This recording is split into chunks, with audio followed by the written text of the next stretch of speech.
सभी श्रोताओं को प्रणाम। भाई सुनील वाजपेयी जी का ये मेरा छोटा भाई है, बहुत ही जबरदस्त संचालन और मैंने प्रणाम करता हूँ। और जो बचे खुचे श्रोतागण यहाँ बैठे हैं, मैं चाहता हूँ इनके सम्मान में एक बात ताली बजा दे जोर से। और यहाँ के श्रोता भी बहुत ही जबरदस्त हैं।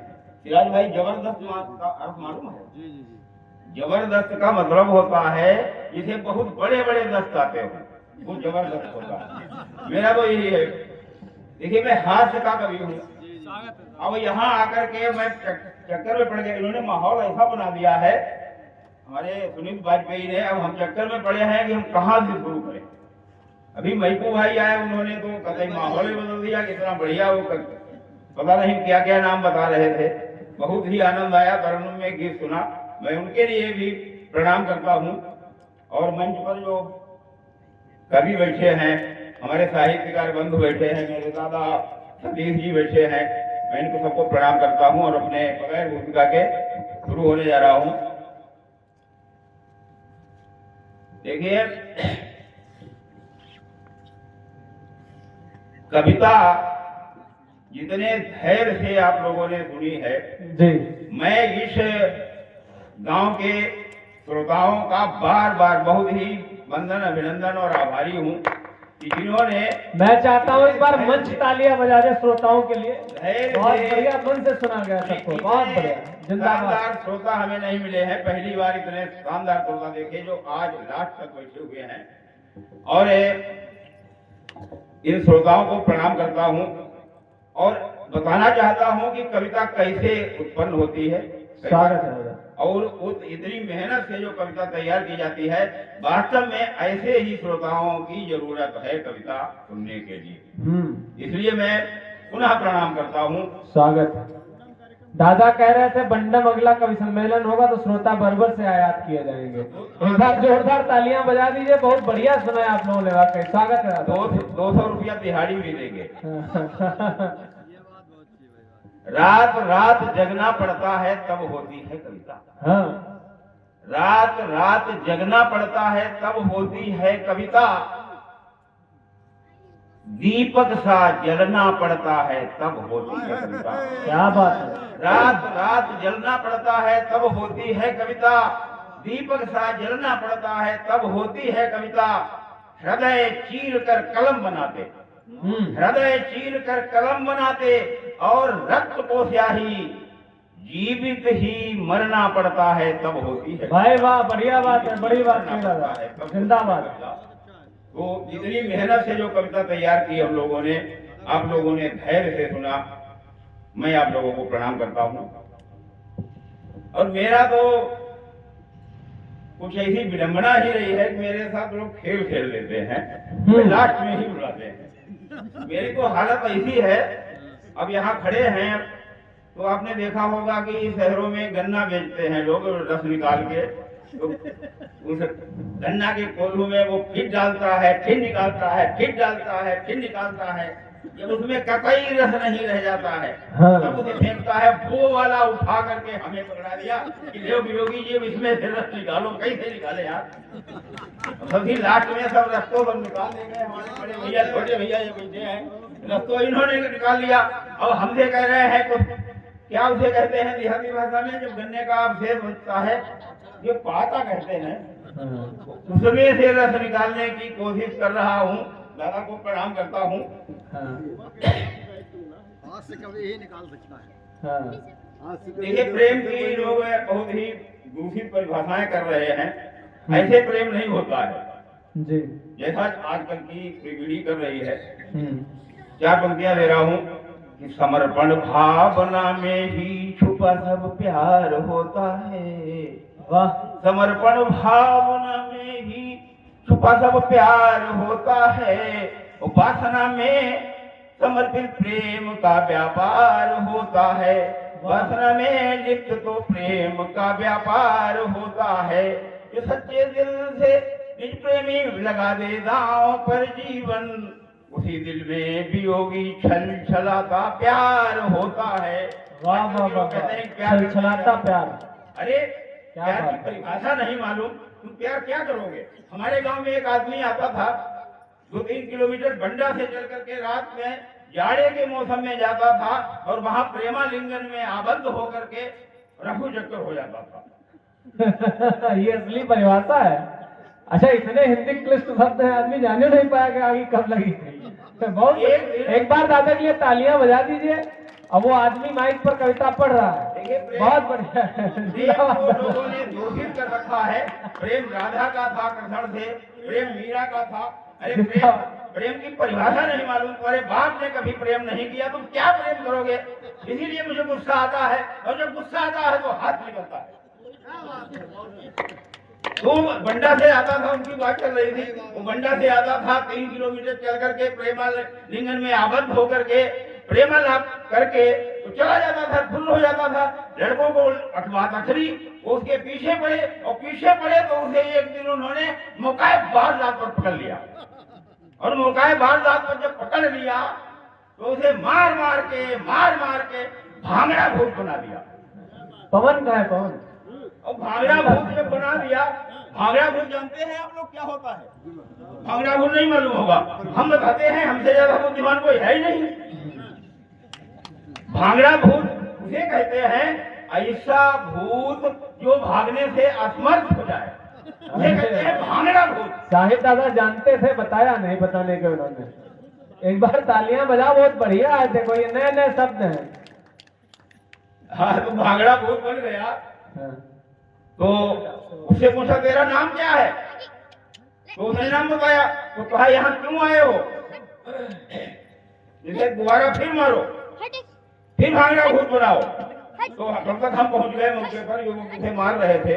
तो युवक जब मार रहे थे तो हमने पूछा यहाँ क्या हो रहा है, तो उन्होंने कहा कि ये बंडा से आए हैं वहां से, और यहाँ प्रेमालिंगन में कटिबद्ध थे, हम लोगों ने मौका वारदात पर पकड़ लिया है, अब बताओ इनका क्या करें। मैंने कहा इन्हें छोड़ दो यार, दोनों लोगों की बदनामी होगी, और बदनामी से अच्छा है इन्हें छोड़ दो, गलतियां दोनों तरफ से हुई हैं। तो उन्हें छोड़ दिया गया। लेकिन मैं साधुवाद देना चाहता हूं उन नवयुवकों को जिन्होंने उनको मौकाए वारदात पर पकड़ लिया और एक नवयुवती को 35 टुकड़ों में कटने से बचा दिया। बहुत बढ़िया, वाह वाह वाह वाह वाह वाह। छोड़े क्या आप? नहीं पढ़ो, अब क्या, अब ये कोई जाएगा नहीं, सब जानते 10 मिनट का खेल है। क्या छोड़े, वो छोड़ ही दिया गया, चला गया। और इनको निकालना पड़ेगा ना आबद्ध, और वो पता नहीं कौन कौन से बद्ध आपने प्रयोग कर दिए। पानी, अरे ये बर्बर है, अच्छे अच्छे पानी मांग जाते हैं दादा। आओ, बर्बर का महावर भी बहुत पसंद किया जाता है, हमारी तरफ से मशहूर है। तो रुक जाओ, होली खेल के जाना फिर दादा। क्यों साहब? श्रोता लोग सुनना चाहें तो सुनाऊंगा, वैसे नहीं सुनाऊंगा। सुनना चाहे का मतलब होता है तालियां बजाओ। तालियों दादा ही सुन लो, इसके बाद गुरुजी बचे हैं। तालियों के लिए मैं नहीं कहूंगा। एक बार मैं तालियां, मेरे साथ ऐसी दुर्घटना हो गई, इसलिए मैं तालियों के लिए नहीं कहूंगा। दादा के साथ जो भी घटनाएं हैं सब दुर्घटनाएं और हैं। तालियां वही मांगते हैं। अहमद, मैं तो कहता हूँ जो लोग ज्यादा तालियों के इच्छुक हैं वो उन लोगों के मोहल्ले में मकान क्यों नहीं बनवा लेते हैं। यार तुम्हारे बाप के नौकर हैं, बार बार तालियां बजाए, क्यों बजाए, क्या पैसा दिए हैं हमें। बहुत बढ़िया। ठीक है, तालियां। एक बार ऐसा हुआ, कवि सम्मेलन में जा रहे थे, कुछ लोग कवि सम्मेलन से लौटे वापस घर जा रहे थे, आपस में बातें कर रहे थे, क्यों बजाए तालियां यार, बार बार गया। दूसरा बोला तालियां यार, हमसे तो ताली बजाने के लिए कह रहा था। एक दीर्घ का आ गया, वो कहने लगा ऐसे करके बजाओ। मैंने ऐसे करके बजाई, हमारी यहाँ पर सिलाई कमजोर थी, यहाँ से फट गई। अब फट गई उसका टेंशन नहीं है यार, सवेरे जब देखेगी हमारी पत्नी कि यहाँ से फटी है तो वो पूछेगी कहाँ से फटवा के आए, तो यार क्या जवाब देंगे, घर में लड़ाई होगी। तो इसलिए मैं बताओ, खाम खा किसी की ऐसे ताली बजवा के यहाँ से फटवाओ, फिर वो घर जाए उसकी लड़ाई हो, तो इससे बढ़िया है यार ताली ना बजवाओ, क्यों बजवाए ताली यार। बराबर आपका उपकार याद रखें। 4 पंक्तियां अपनी मातृशक्ति को समर्पित करता हूँ। हाँ इन्हें नारी को अबला कहा गया है। जी, बहुत बड़े कवि ने कहा है, अबला जीवन है तुम्हारी यही कहानी। कहानी लेकिन मैं आंचल नहीं में है मानता, दूध और आंखों में पानी। वाह, मैं अबला नहीं मानता हूँ कि इन्हें अबला नहीं समझो, सत्य अवतार है नारी। इन्हें अबला नहीं समझो, सत्य अवतार है नारी। जलाने के लिए निष्ठुर हृदय अंगार है नारी। उतर आए जो साहस पर, बनाकर वेश चंडी का। असुरता के बक्ष पर वज्र की बौछार है नारी। वाह, 4 पंक्तियों से अब एक छोटा सा गीत मैं सुना करके अपना स्थान लेता हूँ। अरे बिल्कुल। देखिए, एक बार बहुत ही तेज बारिश, किसान गांव में जीवन जो है कृषि पर ही आधारित है। तो एक गरीब आदमी का जब तेज बारिश हुई, उसका गेहूं खराब हो गया। गेहूं खराब हो गया तो देख के वो घर आया। घर आने के बाद में अपनी पत्नी से अपना दुखड़ा उसने रोया, और जो दुखड़ा उसने अपनी पत्नी से रोया, वही दुखड़े को मैंने गीत का रूप दे दिया है। देखिए, हो सकता है अच्छा लगे आपको। मेरे पास लय हुई नहीं है, तरन्नुम नहीं है, मैं केवल ऐसे बोलता हूँ। और इतने सब लोगों का तरन्नुम आप सुनकर के मेरी आवाज नहीं पसंद करेंगे। अब मेरा बोलना ऐसा लग रहा है जैसे शहनाई के बाद में बैंड में आपने देखा होगा वो बड़ा वाला पाइप होता है, वो करता है ओ। नहीं, साहिब दादा कह रहे थे कि जब योगी दादा कविता पढ़ते हैं तो बिल्कुल ऐसा लगता है जैसे लता मंगेशकर गा रहा है। एक बार जोरदार तालियां बजाए, हम लोग सुनते हैं योगी दादा, बहुत बढ़िया पढ़ रहे हैं आप एकदम। तो भूल भी जाते हैं कहाँ पहुंचे थे। बर्बाद में है अब क्या। तो हाँ, तो उसकी वार्तालाप है किसान का, और दर्द जो है अपनी पत्नी से बांट रहा है। हाँ। अब की बरे खाने छीने, अब की बरे खाने छीने प्राण सजनी। अब की बरे खाने छीने प्राण सजनी।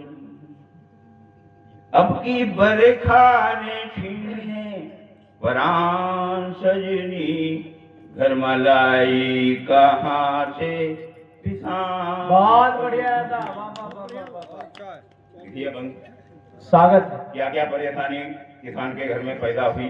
फसल चौपट हो गई, फसल सब बर्बाद हो गई, ओलावृष्टि हुई, सब खत्म हो गया।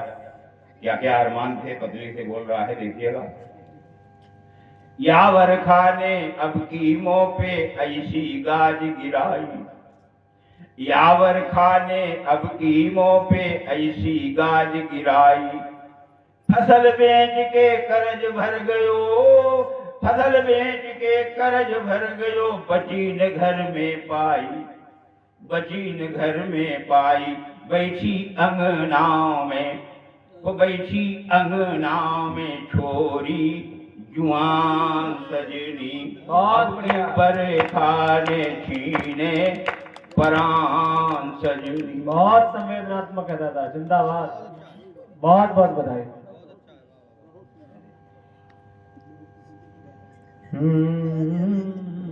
अब की बरखान छीने प्राण सजनी। आराम का गीत है, सुनेंगे अच्छा लगेगा। बहुत बढ़िया। आवाज नहीं है फिर भी मेरी आवाज बन जाती है। अरे दादा, ये संवेदना का गीत सब सुन रहे हैं। आप पढ़िए, गजब पढ़ रहे हैं। चूहा कर रहे दंड बैठकी, भूखन रो में छोरा।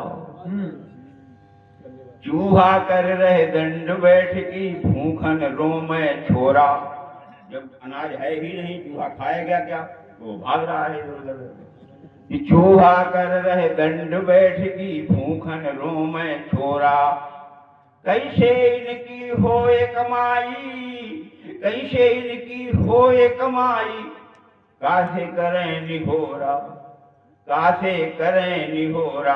कैसे लल्ला बनी अब विद्वान सजनी। अब की बरे खाने छीने प्राण सजनी। वाह। जब वो हुआ ना, परेशानी हुई, गांव वाले गए, कुछ लोग हमदर्द भी थे। तो उन्होंने कहा कि ऐसा है सरकारी कार्यालय में जाओ, थोड़ा बहुत मुआवजा मिल जाएगा। अब देखिए मुआवजा किसे मिलता है, क्या दिक्कतें आती हैं। तो वो किसान जो था वो गया सरकारी मुआवजा लेने के उद्देश्य से। देखिए उसे सरकारी हमारी व्यवस्था जो है कैसी है कि कागज लिखी लिखी व्यथा सुनाई, नेतन पीर बताई। कागज लिखी लिखी व्यथा सुनाई, नेतन पीर बताई। अफसर सर्वे करी करी भाजे, अफसर सर्वे करी करी भाजे, मिली न फूटी पाई, मिली न फूटी पाई। अब करई कौनो हमरा कल्याण। बहुत बढ़िया दादा, अब की बरे खाने छीने परान सजनी।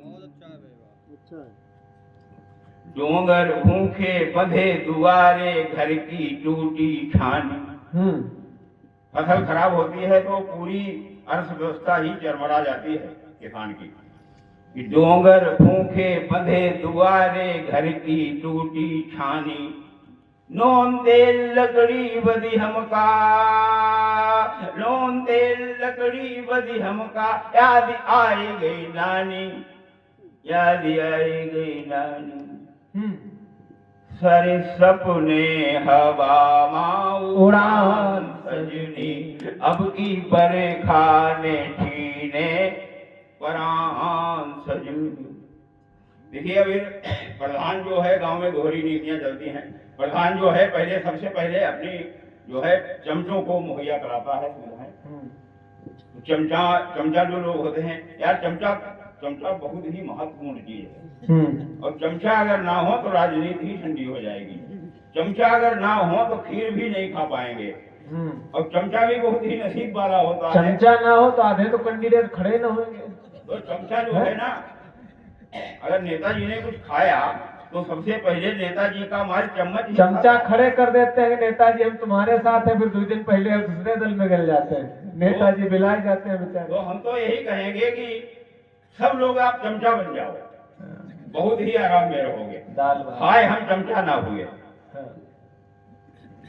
पटवारी प्रधान ने मिलके हमरी बखरी छोड़ी, पटवारी प्रधान ने मिलके हमरी बखरी छोड़ी। दो मिलके घूमे ऐसे, दो मिलके घूमे ऐसे, एक अंधा एक कोढ़ी, एक अंधा एक कोढ़ी। बिना रिश्वत के मिले ना अनुदान सजनी, अब की बरे खाने छीने परान सजनी। अब जिसकी इतना बड़ा गीत जिसके लिए लिखा है वो अंतिम बंद है। स्वागत है दादा। इतनी मेहनत करने के बाद सबसे महत्वपूर्ण चीज क्या प्रभावित हुई वो देखिएगा। सावन का महीना आ गया, पत्नी मायके जाने को है, भैया को राखी बांधनी है, किसान के पास एक पैसा नहीं है। तो देखिए वो क्या विचार प्रकट रहता है उसे कि पायल कंगन झुमका टिकुली अब की कछु न पई हो, पायल कंगन झुमका टिकुली अब की कछु न पई हो।